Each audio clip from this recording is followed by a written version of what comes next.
Even men at the top of their game find themselves wanting more from life. Whether it's more meaning, unshakable confidence, a bigger impact, more money, deeper love, a hotter sex life, or a powerful legacy. Find out how good your life can be on this episode of Man Alive. Also, if you're not satisfied with your love or sex life, I want you to know that I get how painful it is. Sometimes it's hard to know what to do to change things up and get the results you want. But having spent 20 years as a dating and relationship coach, supporting thousands of men to have the relationships and sex they want, I know it's possible for you when you get the right kind of support. As a woman coach, I bring a unique advantage by helping you understand how women think and feel and why they say and do things that can be so frustrating for you. My specialty is being able to tell within minutes why you're losing attraction, trust, or respect from women, and how to turn that around. Even though you've likely been raised to think you should be a man who doesn't need any help, it just doesn't work that way because none of us were handed a guide to love or sex. So every month by application, I open my calendar to a few men for consultations. Men are amazed to walk away from these sessions feeling more confident in and out of the bedroom. Coaching isn't for everyone.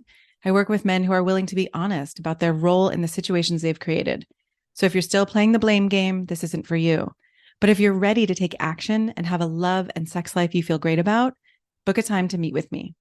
Go to shanajamescoaching.com/consult and fill out the form to tell me more about you so we can set something up. That's shanajamescoaching.com/consult. Enjoy today's podcast. Hello, and welcome to this episode of Man Alive. I'm your host, Shana James, and I'm excited to be here today to talk about something that I think is one of the most important foundations of being human, which is compassion, and particularly to look at the transformative power of male compassion, which I think can be it's lacking these days in many ways. I think it's lacking from men toward themselves. It's lacking from the culture toward men, right? There are so many ways that compassion has been, I don't know what we want to call it, subverted or pushed aside, and there's a big fight. So there's no one better to talk about this topic than Daniel Ellenberg. Thank you so much for being here today. You've been in the world of supporting men and relationships for 50 years, 40 years, a long time. Not quite 50, but Okay, over 40 40. something, right? Leading men's circles, supporting men and navigating the tricky landscape that has become men's work. Yes. So thank you. I know that's not easy. I don't exactly say my pleasure, but it seems to be part of my mission nonetheless. Right, right. It's a duty, it's a mission, it's a calling for sure. It hasn't always been pleasurable, Yes. but Yeah. it does feel necessary. Yeah. Can you tell us a little bit about how you started or what you're so passionate about? What is the calling for you? Well, I'll tell you a story. Some years ago, I was with my wife at a beach in Northern California, and I saw these two little boys playing in the water. I guess you have to be young to play in the freezing water of Northern California. But they were frolicking. They were a little spastic in a certain way. I'm guessing they were like 4 and 6 or 5 and 7. They were just having the greatest time. And I had this feeling come over me of happiness and sadness at the Mm, same time. Happiness at just observing their utter exuberance and their complete lack of self consciousness and not needing to be anything other than who they were. Sadness about thinking about what would likely happen with them as boys in the world, as boys in this culture who learn to start stuffing it, stuffing their feelings, stuffing their vulnerability, stuffing their excitement. yeah, Because everything. when you stuff anything, on a deeply emotional level, you're stuffing things that are basically part of the system, and everything suffers, and you start Right. to deaden inside. And so you start learning the boy box, which eventually turns into the man box, Yeah. which I believe is predicated on two major interlocking and interrelated areas. One is this need to prove some type of masculinity. Yeah. As a masculine is this massive lens here, as is feminine in another way. And the other is denying vulnerability. Mm. And it's a real problem because at core, we human animals, or humanimals, as I like to Humanity. call us, Yeah. are Are vulnerable. vulnerable. Right. Are vulnerable. I mean, you think about in Buddhism, old age, disease, and death, and that's sometimes in the best case scenario. Right. The death is the ultimate vulnerability, and to deny that we are these really vulnerable creatures that can be taken out at any particular moment. And if it's not us, it's someone else who we love. Yeah. So love and loss are intertwined. And when we are denying the potential for loss, which is essentially through vulnerability, we're also cutting down our capacities to love. Mm. I think I think that's a lot of what happens, with males. And part of the challenge is that when we shut down our emotional bodies, Yeah. so to speak, we're not as compassionate toward others, we're not compassionate toward ourselves, and we Yep. become more cardboard-ish. Yep. And we can act in ways that are callous and even cruel. And certainly that's been the case toward girls and women, and when I say gender fluid people, Yeah. these days. Certainly, I'm not here in any way defending all male behavior, for sure. Right. And at the same time, I'm also looking at like, hey, this is part of a larger system Right. that It's people who important to are, recognize the system that is training men to behave this way. and the problem these days is that if you start talking about anything that is problematic for boys and men, on one side, it seems like to some degree the political spectrum, Yeah. then you're shaming boys and men and you're Right. telling them that they can't be masculine in some way. And on the other side, of it, like the more the men's rights activist side, it's like this is all the problem. That this Right. is this is we're living in this very divided world where we don't really understand and are not empathetic to actually what the larger systemic issues are, and they Right. affect everyone. And Yes. so I see women who are going like, I'm not going to be compassionate toward men. Who gives a shit about them? Frankly, they've been mean to me. They've screwed over women, etc., like that. And there's truth to that. I'm not doubting that. Yeah. But to only take that position is to miss some of the larger picture. Yes. Yes. It strikes me that, in my workshops that I've led around dating and relationship for women, we talk about the man myths, right? And this idea that all men are. And even with men, right? I would talk about, okay, these ideas about how all women are, and that if we have these ideas, we're not able to meet the individual and unique human beings that come across our path. And we're boxing everybody, or we're, putting everybody in this lump idea, and then we're fighting with these people who, right? So, I mean, I guess on the one hand, I can see sometimes we're fighting with people who are actually expressing ideas that don't fit with our values, right? There's a big conflict, like you're saying, there's two Sure. very polar sides of this. Um, and I'm imagining and curious what you would say, that compassion is part of that bridge that's necessary to have people understand each other. Absolutely. I think it's a missing link in the world, frankly. Yeah. Uh, there are many different areas I could be focusing on in terms of male psychology, which I wrote my PhD dissertation on. I mean, I've led men's groups for 40 years. I just ended that part of my life. Yeah. I've done a massive amount of work with men in many different contexts over many different years. And one of the things that's been really clear to me is that if we're going to really, I actually think, survive on this planet, Yeah. frankly, Yeah. You know, we need to be breathing into compassion and self-compassion. And I think that it's a really deeply misunderstood area. People don't get what compassion is. They think it's like this, like kind of little airy fairy, oh, caretaking, oh, poor you, even pitying, and just I'll be nice to people who are suffering, but it's kind of like either their fault or, it's not going to make any difference. And certainly self-compassion is something that a lot of people struggle with, being Yes. kind to themselves, Yes. essentially in moments of suffering. And one of the things that's very clear about being human is that if there's anything that we have in common, we have many things, but one of them is certainly that human beings suffer.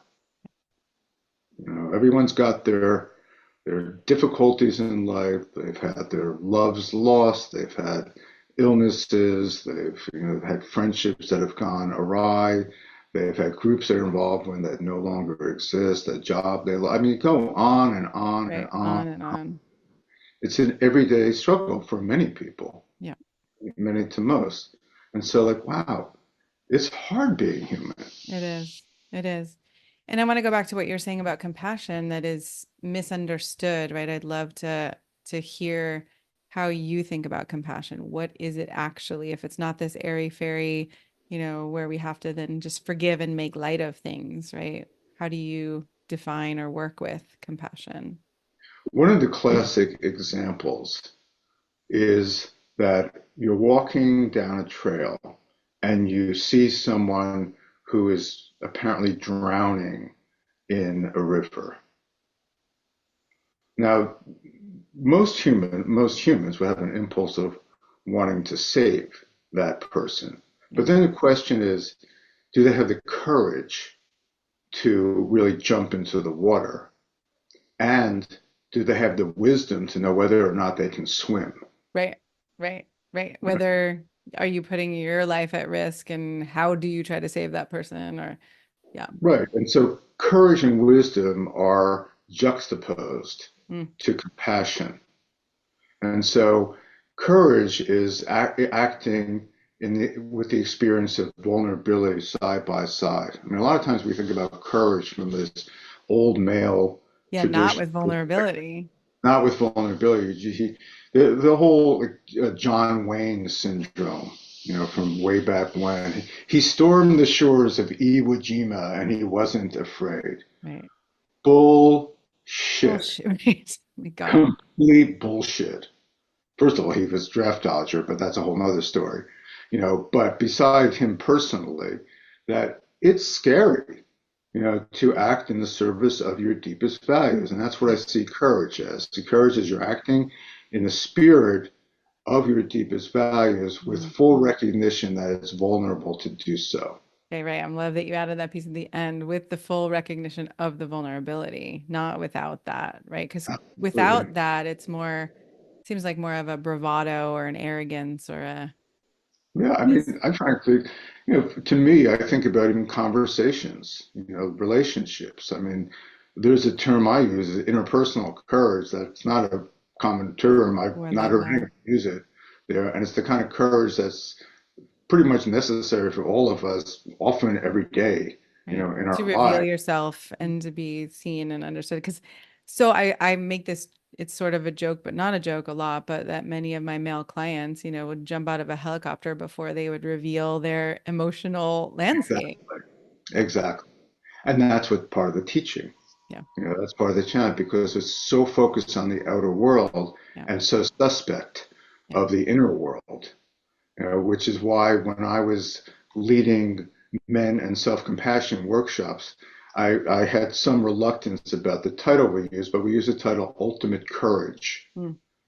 because the courage to actually go within and to be aware of your vulnerabilities and the ways that you're suffering and to recognize that this is part of the human condition. I mean, let's face it. I mean, this is the deal. Everyone suffers, and to be kind to yourself, Yeah.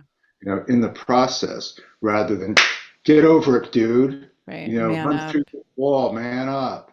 Yeah. And it's a real problem. It's this man up type stuff, which is not to say that you don't need to dig in and be resilient and be forthright and really go for things in a really strong way. My men's work I call strength with heart. I love You it. know, like I really believe that we can be strong males and be heartful. I Yes. don't really get why somehow they've been separated. I mean, Yeah. I do from a historical perspective, from hunter-gatherer societies, and I mean, we don't have to go off into the whole, history of the male role. So it makes sense, at certain points from a survival perspective, but it doesn't make sense anymore. No, And so we got to doesn't. get with the new program. Yeah. And part of why men and boys and men are doing so poorly is because in general we haven't gotten with a new program, which is far more relational. And so it lands more in the land of women who Yes. are perhaps by nature, biologically, more empathic, and but not necessarily, but certainly not to the extreme that we see these days, because guys learn not to be, and that Yeah. should shut down that inner world, not even be aware, and just act it out. And so even like in the territory of depression, how we judge depression through DSM-5R is that these particular symptoms that tend to be more feeling in symptoms. And so those are considered depressive. But guys act out. Right. They Isn't drink. that so interesting that for men it can be the anger and the acting out that actually is a sign of It's a depression. way of fighting the depression, which Right. is what we experiencing more directly if they weren't acting out. Right. Right. Okay, so you were talking about compassion with courage and wisdom. Can we go to the wisdom part? Well, the wisdom is the kind of circumspect of knowing what to do and when to do it to act compassionately. Yeah. If somebody is, in a particularly suffering mode, just running in and giving them a Kleenex isn't necessarily what they need. Yeah. But being like, what does this person actually need when they are suffering? Mm-hmm. And it may not be your go-to strategies for Well, there. And even so that question or that the motivation to attune to a person and exactly, check in. Mm-hmm. exactly. Mm-hmm. And so it's like, what is it like to be that person? Because what is compassionate for one person may not at all be compassionate for another person. Right. I Which remember I makes was it working. challenging for people. Oh, absolutely. You actually have to be curious Right. and to be open Mm-hmm. to receiving each person in their own particular way or each group in their own particular way. Yeah. And it does take some courage, to be willing to take action in the face of what your experience is as someone else's discomfort. Yeah. And so part of what this is about is being able to tolerate other people's discomfort. Right. Because Right. sometimes it's like fix it, come on, grow up here, like I don't want. I remember like it's funny. I just had this memory from decades ago where I was talking to an old friend of my father's, and my father died when I was 10 years old, and he was a good Wow. friend of his, and I was in my 20s at the time. And I just kind of trusted the guy for a moment and actually started to tear talking about my father, and Yeah. he couldn't You handle it. couldn't take it. He couldn't handle it. He just Wow. was like, pull yourself together. Why? Why? Why? Why? Because he was uncomfortable. Yeah.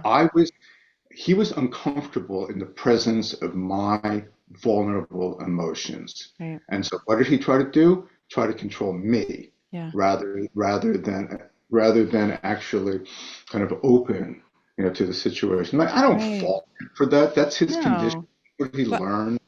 right. It's what he learned, right? Versus, okay, someone can show that vulnerability and we can be with it together. I mean, I even recognize it in my family system where, I'll start to cry and someone will be like, you'll be okay. And I'm like, I know I'll be okay. And I'm actually okay right now. And there's some emotion here. Could we actually just allow for that, right? Right. To have a whole generation or many generations, especially of men who are trained out of that is dangerous. It is. Because, as the old saying goes, hurt boys hurt others, hurt Yeah. men hurt others. I Yeah. mean, you think about it, like nature has its ways. And if we're really open to the way nature is, nature will guide us through situations that are beyond cognition. Yeah. So for example, tears. You're talking about that you're crying, or I was crying before. There's actually cortisol, which Right. is a stress hormone in tears, Yeah. right? So Relief. crying is one of nature's ways of helping us de-stress Yeah. and let go. But when you learn that that's a sign of weakness to cry, to actually have tears, that's weak to do so. You shut down the system and you build Right. up this body armor, this defense, and you can't let things flow through you. Right. So, and I really believe this is part of what leads to the terrible mental and physical health metrics that boys and men are experiencing is Yeah. this dynamic of shutting down the system instead Yes. of letting the system do what it needs to do. Yeah. I was talking about that with my partner recently who's been dealing with some heart issues. And, we were talking about his tendency to just, okay, it's getting fixed. He's going to be, back up and go. And I was like, I think part of the reason I'm having all of this emotional intensity right now is because I'm feeling it for both of us.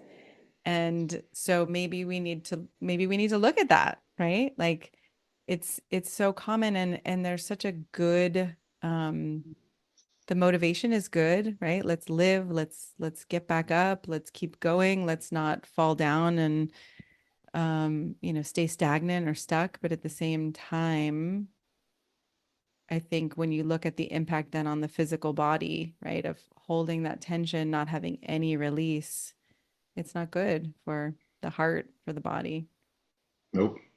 Yeah. We need to keep releasing. Yeah. And there are so many stressors in life. And there's a difference between a stressor and stress. I mean, stressor is the kind of environmental factors. Could be a stressor, could be even a thought. Yeah. But how we metabolize those stressors is what leads to our level of stress. And Yes. when stress is what breaks down the body. Yes. And so it's like how to keep releasing stress. And certainly it's not by holding on, No. for sure. One No. thing I want to go back to compassion for a Okay. moment Yeah. here and talk about two different wings of compassion. Okay. Oftentimes we think about compassion in terms of what we might consider more yin or receptive compassion, which would be more like nurturing, caretaking, just being kind to, versus more yang or more dynamic compassion, which is more providing, protecting, motivating, Ah, which actually interesting. turn out to be more classic parts of traditional masculinity. Yeah. Yeah. So I know for me, as someone who's worked as a therapist and a leadership coach, I am definitely not always in the yin receptive. Compassion.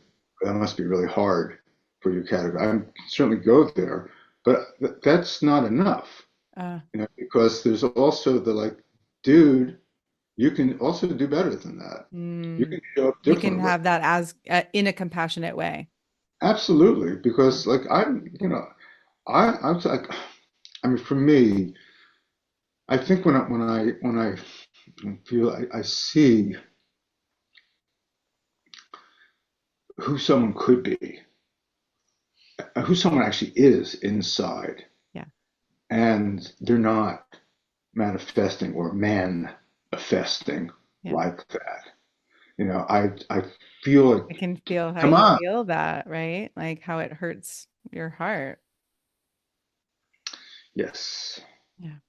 yes. And I think that part of the whole compassion thing is being open to the suffering of others and my own suffering. I've suffered quite a lot, in my life.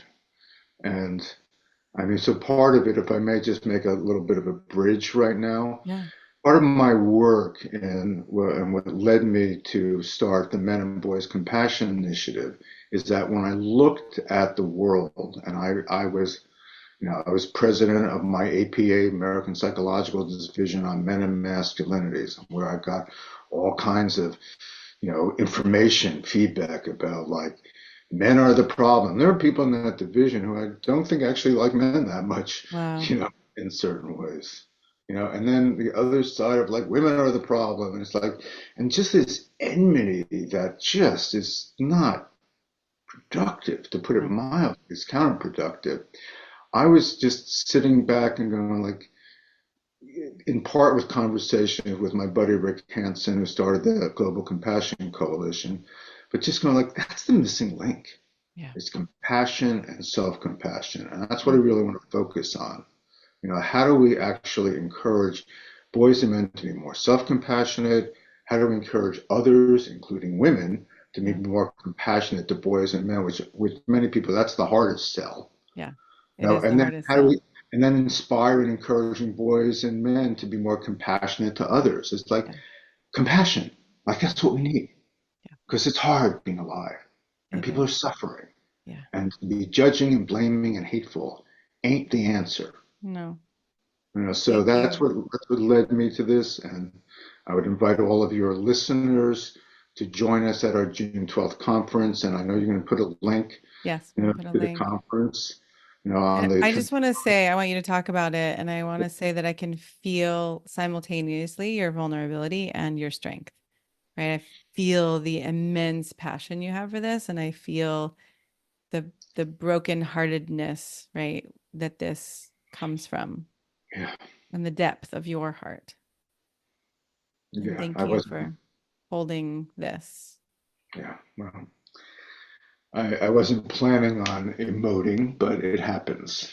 It does. And I I'm, welcome it. And I believe, like you said, it's necessary, it's a way that we actually communicate. Well, first of all, it's a way that we release within ourselves, and it's a way we communicate with others that something matters, right? This matters. This is incredibly important. it's part of the work. I mean, I'm not presenting myself as some massively evolved being that doesn't get triggered. Yeah. I I hate every day. There are times when I just feel I can't fucking believe what they're doing politically, Yeah. socially. I'm not going to go into the specifics there, but I can feel that Right. part But of you me. feel it every day. I mean, I know that it's because I care and it's frustrated love, Yeah. there. I mean, they say that the opposite of love is not hate, it's indifference. Hmm. And I am anything but indifferent Right. about it. But I have to work with that in Yeah. myself. It's kind of like I know that other people, they come to their conclusions that are based on kind of tribalism that they've learned. And if I were thrown into that family system and this family at a particular time, there's a high likelihood I would have the same attitudes and beliefs. Yeah. So it's harder to blame and judge us, which is kind of a bummer because there's a certain kind of sanctity. I know. That's what I was just gonna say. I was gonna say it's easier, but it's not easier, but there's a certain kind of sanctity in being able to just stand in a position and say, I am I'm gonna right. fight You for are this. wrong. Yes. Yeah. How could you be so stupid? I am smart. I am all knowing. Right. It's like so it's a constant working with. It's humbling, getting Yes. back to the earth process. Yes. So it takes a lot of inner work Yeah. to do this larger work. Yeah. Agreed. Agreed. And I see that too with couples and with families, right? That it's even hard to do it within those small systems and then take it out into the world and the political system. And it is definitely our work to do. Going back to the conference and the transformative power of male compassion. I mean, you've been talking about it this whole time, but I'm wondering, was there a specific vision of that transformative power or of what you see as possible? Absolutely. I mean, I and my group, and we have a great group of people who I'm working with, are really focused on how do we actually inspire and encourage this in early childhood Mm, education, yeah. in fatherhood, in just basic gender relations. As I told you earlier, Shana, our next Man and Voice Compassion Initiative conference is going to be focused on gender relations, and you are going to be one of our panelists. So I look forward to that. So it is essential for us to really look at ways to develop more compassion because that's actually the salve that heals the world. That's what actually joins us. We are joined together in compassion We're not joined together. We're separated through hatred. We're joined through compassion. And so we're going to have a panel that's going to be looking at from early childhood to early male develop or to early adult development for males. We have a great panel for that. Judy Chu is one of the presenters who was in The Mask You Live In. Paul Gilbert, who developed compassion-focused therapy, Mary Gordon, who created Roots of Empathy. Mm. So we have great panelists. And then we have a panel that's on boys in school as part of an APA task force. Well, So there's fantastic people involved with that. It's all on the link that website. people can see. And then we have Yeah. one about how do we create positive male community. I think that's Mm. really lacking. Yeah. I'm interested in groups and positive male communities that really foster intergroup compassion and outer group compassion. I'm Yes. not seeing a lot of that anywhere. I see groups, a lot of like men's rights activists have intergroup compassion, but outer group. But not And I'm outer. not saying all Yeah. men's rights are that. I'm saying Yeah. that I've seen enough of that that I'm deeply concerned about it. Yeah. And then we have another group that's looking at fathers. Fathers are really, it's like, how do we teach fathers to be more self-compassionate? It's hard to be a father. It's hard to I be a father. mean, It's hard to be a parent. exactly, Yeah. exactly. And I used to lead workshops called Healing the Father-Son Relationship. This Mm. is when I was 30, a long time ago, 30, Wow. 20, 29, 30, 31, 32, 33, and I led a bunch of these. Yeah. And then I had a child. I had a male child. I was holding my child, and I suddenly went, "Holy shit! I just completely missed something leading these workshops," which was I felt shy with my little boy, and I Yes. never ever once considered the That your difficulty dad. father, Yeah. with their children, male, Yeah. female, like that, how awkward or vulnerable Yeah. that is for them also, because I figured like I'm not the only one Amazing. who No. experiences this, but it took that moment where we go like, oh my God. Because I would have guys pounding pillows, hating their fathers. You weren't here for me. You weren't. And they were like, they looked like loony bin when I think back Yeah. to the I've been through level many of those those workshops. I have too. Yeah. And Yeah. so And to not realize, I mean, I have these moments with my kid where I'm like, I know this would be a good conversation to have, and I feel shy and awkward, even right, though, about sex and development, even though I work with this and teach with it, all the time. It's like, right, oh my God, yes. And right. I've had that thought of all these ways that I've blamed my mother or my father, and now to start to have some compassion, right? Right. Through the lived experience of doing a job that we just looked at from the outside at a point. But thank God it pays so well, Yeah, great. huh? Yeah. Yeah, so yeah, I mean that's the thing. Like when you really start stepping back and go like, what is it actually like to be this other person? Yeah. It makes things very different to actually be curious. Hmm. And so curiosity is one of these major human traits that I don't think we breathe into enough in general. Like to be truly curious, like going in, like a cultural anthropologist would go into a culture that he or she did not understand Yes. and try to assume nothing, Yes. but to be And true. that gets cut off so easily when we feel hurt or slighted or attacked, right? I mean, that's one of my premises when I'm working with people is that sense of how do we assume the best and then get curious as opposed to automatically assuming the worst. Okay, that really hurt. I'm going to assume that you didn't mean to hurt me, right? Especially if we're in a love relationship.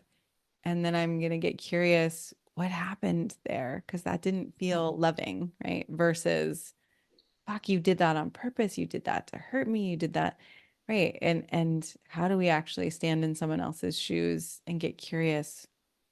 What Well, happened? I totally agree with you about the curiosity.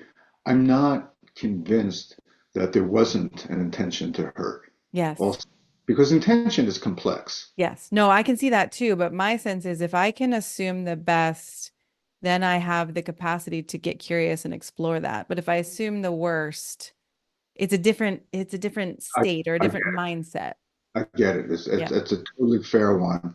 I always have this bit of a bugaboo when I hear people, and I hear lots of people say, like, Yeah. people are always doing the best they can, Yeah.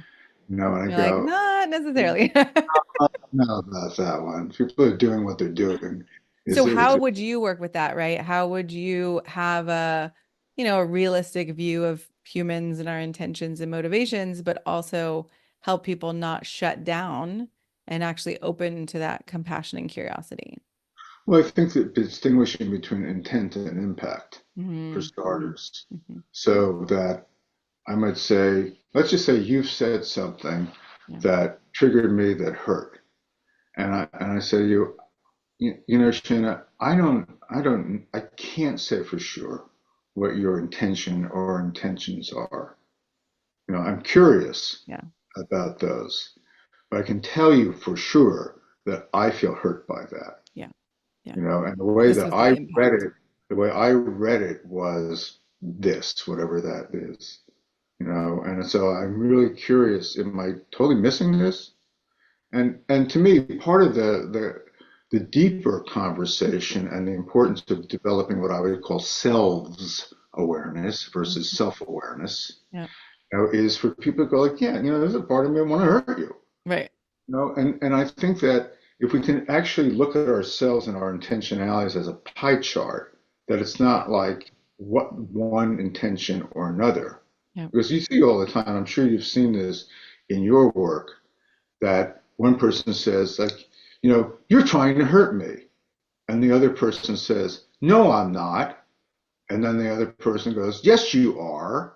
And then you're the, no, and they go, yeah, yeah, yeah, yeah, yeah, yeah, yeah. And so let's just kind of step back. And one of the things that I've learned in another body of work that I've done is what's called the 1% rule. I kind of Hmm. got this from my wife, which is the 1% rule, is that in any perception, i.e., in Yes. this case, you're trying to hurt me, there is at least 1% truth, Yes. even if there's 99% distortion. Yeah. So I'm not saying that that was your entire intention, but Right. let's just look at what's the Let's look at the 1%. possibility that somewhere in That there, there's a some one. part of you was trying to hurt me. No, not me. I don't have no. I mean, but most reasonable people go, well, and it takes a lot of work It and it does. takes courage actually Yeah. in To this regard. admit that, oh, I have these parts and these cells and these shadows and Yeah, like for me to say I feel hate every day is like that's not the kind of stuff I would have talked about. no, Certainly not publicly, no. years ago because oh, I have shame, I have real hatred, but I don't give a shit anymore. Like right now, I'm at a part in my life where I'm like I am fucking raw out here, Yeah. and I'm Yes. not presenting myself as I have it all together. That I don't have any issues. I've got issues, Yeah. and I'm working them. And Yeah. so And part that of helps that, me trust you. I'm glad.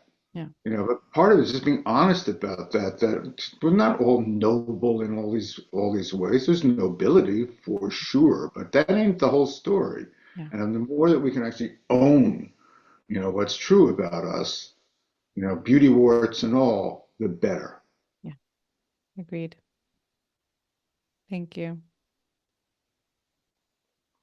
Is there anything else before we wrap up that you want to say? This has been powerful, and my heart feels tender and also full, um, full of like, I think full in the way that we're being honest and real and connected, and also that there is hope, like having you out there in the world creating this conference and, um, this initiative actually gives me a sense of hope. Well, thank you. And I will tell you that you being in this world gives me more hope. Mm, Because part of what really led to me expressing my emotions more deeply is your presence mm, and your obvious compassion and your curiosity. And so you are an awesome being, and I mm. appreciate you. And I'm happy to know you. Thank you. Likewise. Yeah, it makes it easier to be raw and kind of, hung out there when we can actually do it together and hold each other in that. Yeah, Yeah, thank you. my pleasure. So I will put the link to the conference under, in the show notes, but anything else you want to say to inspire people to come or any more details that you want people to know? Well, there's an amazing group of people. As I mentioned some of them, but one of them is also Jed Diamond, who is actually our connection, through Moonshot for Humanity and this wonderful work that he has been convening over a period of time. Right, which And I didn't mention that is our connection and this is part of, honoring It's Man Alive and also honoring the Moonshot mission for mankind that is connecting us to really support men's growth and healing and living longer, healthier lives. yeah, and there's a large group of people and organizations that are really working toward these positive ends. I don't know how much compassion has been at the core of the explicit statements Mm, about the vast majority of the organization. I think that's what makes ours unique. yeah, I'm not saying it's just different, but that is a singular focus there yeah, that spans out in there. But certainly Moonshot. I mean, obviously compassion is at the core of it, but we are supported by numerous organizations, including the Mankind Project, and the Good Men Project, and our Division 51, APA, and I'm a number of others, of which are also on the website. So I think there's a movement afoot, and I really feel like I'm helping and hoping to be part of leading or co-leading a new movement, yeah, really, a movement that focuses on male compassion. And again, that's not just compassion toward boys and men. It's like really inspiring more compassionate feelings and actions from them, including toward themselves. It's got to be multi-dimensional in order for it to be ultimately effective. yes. And what would you say, people are busy these days, there's a lot going on. Right? What is the inspiration or the motivation for someone to actually come and participate? What are they going to get out of it? What do you feel? Oops. What do you feel that they can get out of this? Well, they'll learn for sure aspects of male conditioning that they didn't know Yeah. before. They'll learn much more about what are the real challenges that boys are facing in school, and there are many there. They're going to learn a lot, about the challenges that fathers face, and they're going to really learn ways that they can actually interact. Like we're open to people joining the Men and Boys Compassion Initiative. We want people to help develop this work. Yeah. It lives alongside like Moonshot for Humanity, which is more, it's a certain focus, which is a great focus. I'm totally supportive of it. Ours is a little wider angle, Yep. but basically it's the same territory. And what we really need people to join the movement, and to get involved. And so even if you can't show up live, I mean, it's from 9 to 1 Pacific time, noon to 4, Eastern time, and then Europe, it's, whatever. You'll see the time zones. But you can always, if you can't make it, You you'll can watch get, the and you recording. register for it, you'll get a recording of it, and you can Great. see it at another time, and you can always reach out to me. I'm really interested in joining with people who want to make a difference. Beautiful. That's the bottom line. We got to make a difference in this world because God's star in this world is Like you not. said, I mean, our survival depends on it. It does. It really does. We're living Yeah. in dark times and we need Yeah. to throw some light out there. Yeah. Thank you so much for being here and for your decades of work and service and inner work and outer work. Thank you. I'm so glad you joined us for today's episode of Man Alive. I hope you enjoyed our conversation and it gave you something to consider and explore in your life. If you like what you heard, I'd be so grateful for you to subscribe and write a quick review that helps men like you find us. And again, head over to shanajamescoaching.com/quiz or text the word alive, ALIVE, to 44144 to get a sense of how you can become a better lover and leader. You'll start to see how you can be both more respected and desired in your unique and genuine way. If you don't feel as confident or as excited about life or love as you'd like to be, this quiz is a really great starting point. and will guide you toward a more passionate love life and a more inspiring and successful career. So again, text ALIVE, ALIVE, to 44144, or head over to shanajamescoaching.com/quiz. Join us each week for a new episode of Man Alive.